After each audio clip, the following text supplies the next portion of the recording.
Buonasera a tutti, siamo con ulteriori due ospiti per parlare di transizione ecologica e ci stiamo avvicinando alla fine di questa carrellata, cercando di individuare questa volta degli argomenti a supporto di questa transizione ecologica verso la sostenibilità ambientale,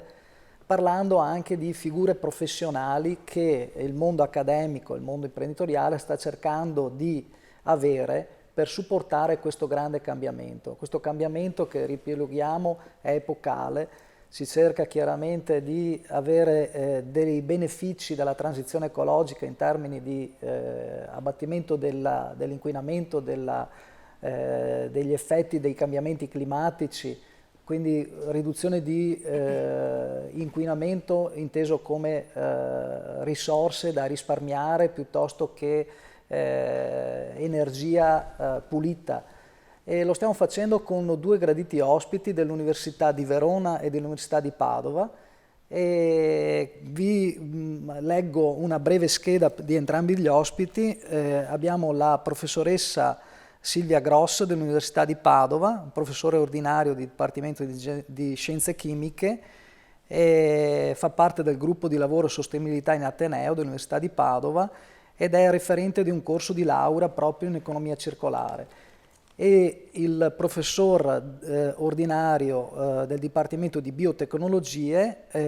David Bolsonella,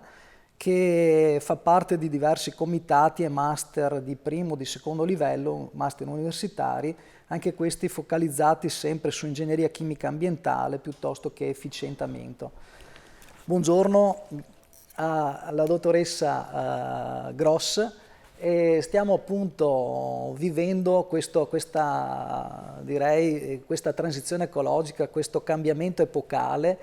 e servono, come su tutte, voglio dire, questi grossi cambiamenti, le figure professionali, le figure poi che il mondo accademico in particolare ci deve fornire. Come si sta muovendo l'Università di Padova in questo caso per cercare di dare una risposta a questa esigenza di transizione ecologica? Sì, grazie, buonasera. Allora, l'Università di Padova si è mossa in questo modo, creando appunto un nuovo corso di studi che si chiama in italiano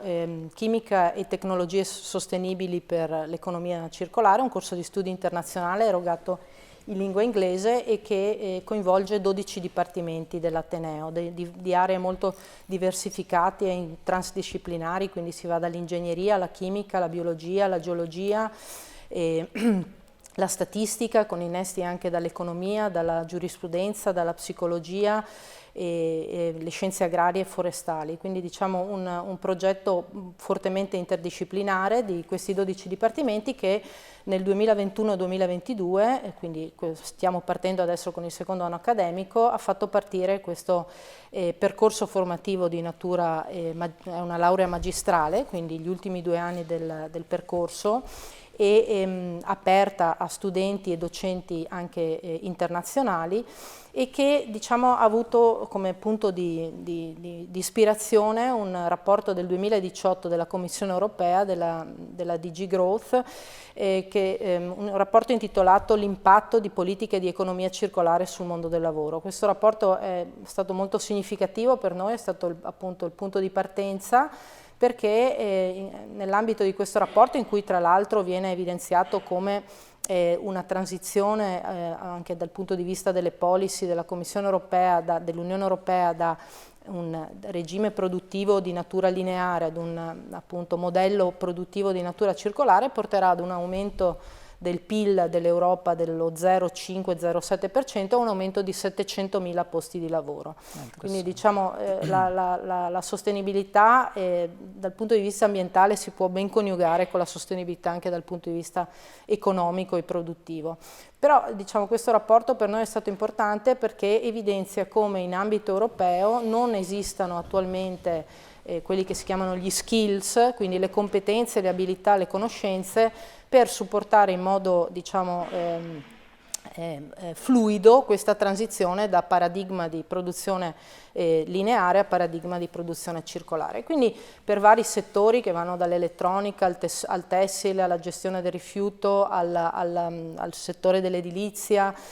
quindi per vari settori produttivi individua tutti quegli skill, tutte quelle competenze che i futuri addetti dovranno avere. E quindi questo dice che in Europa non ci sono attualmente iniziative formative volte a creare questi profili fortemente trans e interdisciplinari, e questo è stato il punto di partenza. Quindi è stato molto importante. E poi a Latere naturalmente ci siamo chiesti anche quali fossero le esigenze del territorio, perché viviamo in un territorio molto vivace dal punto di vista produttivo, quindi abbiamo interpellato 97 aziende italiane e 45 aziende europee chiedendo che cosa direste di un profilo molto transdisciplinare, anche se la scelta di Padova rispetto ad analoghe ad altre iniziative in campo di economia circolare a livello italiano è stato quello di creare un corso di laurea con un impianto fortemente tecnico, scientifico, ingegneristico, su cui poi si innestano economia, logistica, statistica, diritto, psicologia, il comportamento del consumatore in regime circolare. Quindi diciamo la scelta di Padova è stata di fare un profilo molto tecnico anche dal punto di vista formativo. E questo ci sta appunto premiando, vediamo che c'è molto interesse sia da parte delle aziende che da parte dei ragazzi che si stanno iscrivendo in modo crescente. Adesso partiamo col secondo anno. Molto bene. Il professor Bolzonella invece, le figure di ingegnere ambientale esistono già da un po' di tempo, ma questi master che sta facendo l'Università di Verona, specifici voglio dire per quanto riguarda proprio l'economia circolare, come sono organizzati e anche che tipo di prospettiva è che vi siete dati sostanzialmente sulla figura professionali? Ma allora, ricordando un attimino le parole della collega, chiaramente Padova parte da una storia che poi è la sua storia, sono 800 anni di storia, quindi stiamo parlando di un ateneo, no, fra i più antichi del mondo, e quindi ha tutta una sua storia legata a una formazione molto specifica e molto tecnica nell'ambito in questo caso della transizione ecologica, se vogliamo più in particolare dell'economia circolare. Accanto a questo abbiamo altre iniziative sul territorio regionale, abbiamo sicuramente quelle dell'Università di Verona, ma ricordiamo anche Ca' Foscari a Venezia, piuttosto che UAV sempre a Venezia, che hanno evidentemente dei loro percorsi molto spesso di specializzazione, appunto come ricordava lei prima, a volte di master di primo o secondo livello, dove si va effettivamente a specializzazioni anche a volte legate a chi è già introdotto nel mondo del lavoro, perché effettivamente uno dei temi che poi resta importanti, lo sappiamo bene nel nostro lavoro, è quella che viene poi detta formazione continua, no? Noi dobbiamo immaginare un tipo di formazione innovativa anche per chi in realtà è già introdotto nel mondo del lavoro, non si deve affacciare per la prima volta a questo tipo di iniziativa, fino ad arrivare poi a livello più alto, che è quello di dottorato, che evidentemente riguarda un numero esiguo rispetto alla massa di studenti di cui si parla a livello universitario normalmente, ma che porta a livelli di specializzazione particolarmente elevati e spesso e volentieri appetibili per le aziende, che abbiano evidentemente all'interno del proprio animo una spinta innovativa molto forte, no? Io riesco a fare innovazione, che sia di prodotto che sia di processo, nel momento in cui effettivamente ho all'interno dell'azienda le competenze per andare in quella direzione. Quindi diciamo c'è tutto un panorama di questo tipo. Una cosa che vorrei sottolineare è che al di là delle competenze prettamente tecniche, noi tutti veniamo dal mondo dell'ingegneria, della chimica, eccetera, siamo molto legati a quel mondo, poi nella realtà dei fatti, lei lo sa bene come imprenditore, mi serve l'avvocato, mi serve l'economista, perché poi alla fine abbiamo molte barriere non tecnologiche che impediscono in qualche maniera all'economia circolare di trasformarsi da meravigliosi atti normativi alla realtà quotidiana, no? Quindi abbiamo effettivamente bisogno di queste competenze cosiddette soft, molto spesso, che però in realtà diventano fondamentali per far diventare realtà questo tipo il colmo è che delle volte si arriva in fondo a una ricerca addirittura con dei brevetti e poi non c'è il legislatore che ti dà l'autorizzazione per poter esercitare, voglio dire, l'economia circolare in maniera completa sostanzialmente. E anche ultimamente mi sembra che state valutando una ingegneria delle transizioni a livello, voglio dire, di Università di Padova. Stanno cercando col professor Bonollo, mi sembra che è stato coinvolto anche lei, il professor Bolzonella, delle transizioni, perché forse transizione ecologica e digitale vanno di pari passo, forse.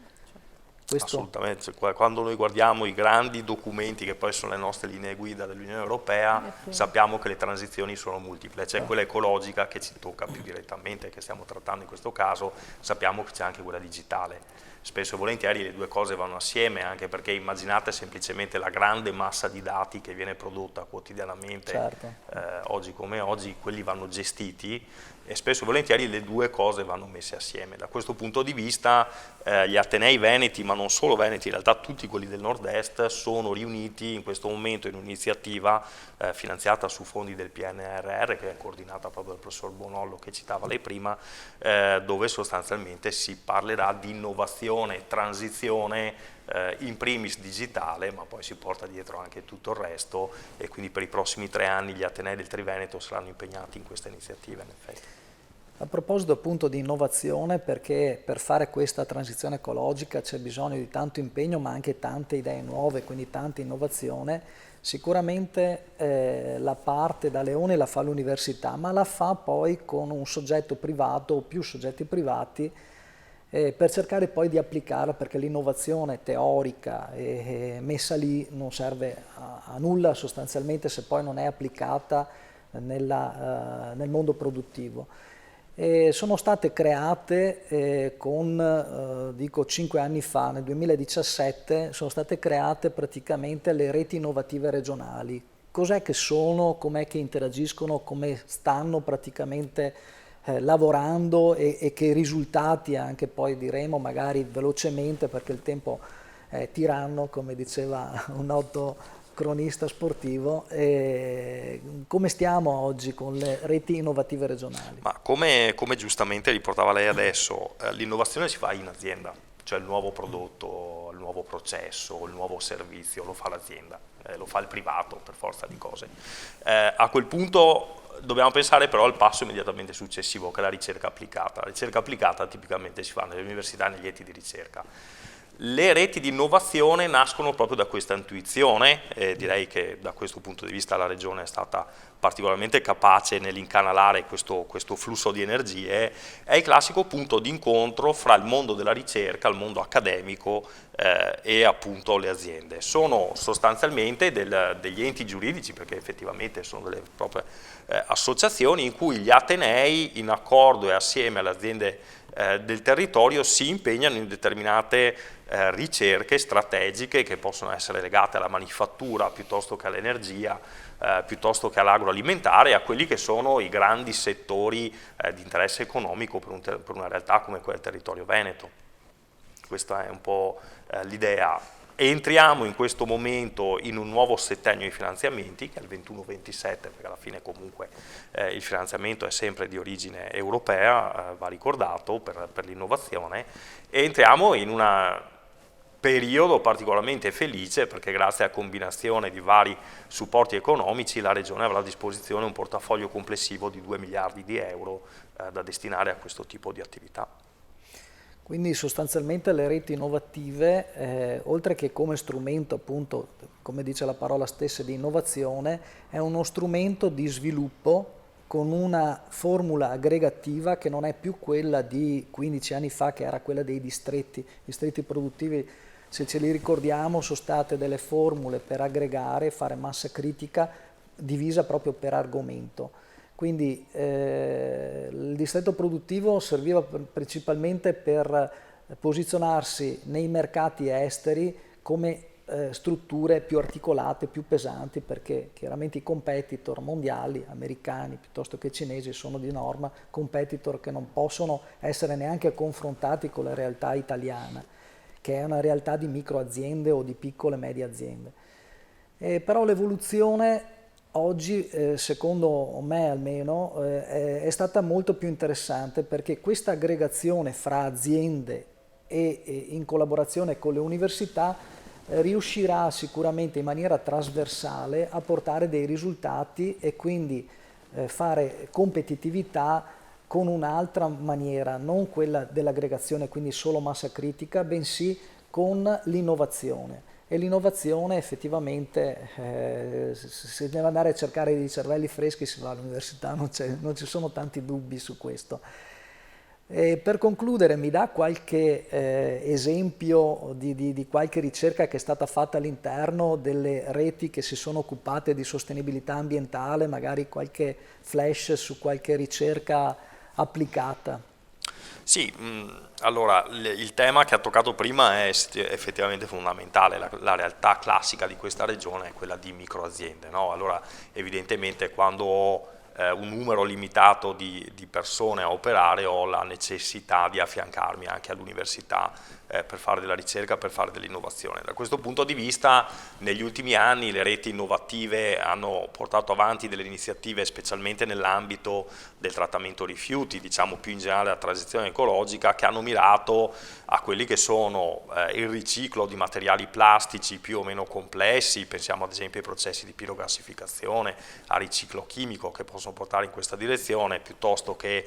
le ceneri di acciaieria o di altoforno, ma ricordiamo ancora, molto importante per un territorio come il nostro, dove le raccolte differenziate sono particolarmente spinte grazie al fatto che siamo partiti ormai oltre 20 anni fa e abbiamo coinvolto la popolazione in maniera molto capillare. Ricordiamoci sempre che questa è una regione che ha a disposizione 110-120 kg di rifiuto organico per persona all'anno.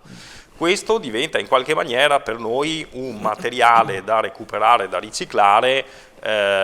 più immediato fra i prodotti in questo momento che può venire alla mente è evidentemente il metano. Nel momento in cui noi siamo capaci di trasformare questo materiale in metano, immettendolo in rete o comunque trasformandolo, bruciandolo per produrre energia elettrica o termia, evidentemente stiamo facendo un servizio che in questo momento storico è quanto mai evidente nella sua importanza, perché chiaramente abbiamo un tema molto forte di approvvigionamento energetico e questa può essere una delle strade, chiaramente. Chiuderei con un breve flash, professoressa Gross, come vede questi studenti sono interessati a queste nuove tematiche, c'è interesse quindi per questi nuovi corsi di laurea e che discipline scelgono tra quelle che avete individuato nel corso di laurea appunto sull'economia circolare nel Dipartimento di Chimica? Sì, allora c'è molto interesse e soprattutto anche molta partecipazione proprio sulle tematiche della sostenibilità in generale dei ragazzi. I ragazzi che approcciano questo corso di laurea sono già consapevoli che dovranno diciamo, studiare la termodinamica, la catalisi, ma anche il diritto ambientale europeo, piuttosto che l'economia, piuttosto che la logistica, la supply chain, la psicologia, la statistica. Quindi diciamo sono intrinsecamente aperti. E c'è molta partecipazione, c'è molto interesse anche per il contesto produttivo che poi si traduce alla fine del percorso in 6 mesi di tirocinio all'interno di aziende sia del territorio che europee, anche straniere, e poi diciamo c'è una continua simbiosi tra i nostri ragazzi e il contesto che ci circonda, che poi si traduce per esempio in seminari interattivi dove imprenditori vengono a parlare ai ragazzi di casi concreti di applicazione di modelli di economia circolare al loro contesto produttivo. Quindi io vedo molto interesse da entrambe le parti, una sinergia, una simbiosi che si sta un pochino consolidando, c'è interesse anche dal punto di vista del contesto industriale per questi. Mi chiedono già i laureati, ma noi i primi laureati li avremo a dicembre 2023, quindi non riusciamo a produrli prima, ci vuole tempo, però vedo molto positivamente l'evoluzione anche in termini di simbiosi con il territorio. Bene, siamo arrivati alla fine di questa interessantissima discussione con la professoressa Gross dell'Università di Padova e il professor Bolzonella dell'Università di Verona. Diamo appuntamento alle prossime 2 puntate per concludere questa carrellata di idee e di considerazioni sulla transizione ecologica e salutiamo il pubblico ringraziando. Grazie.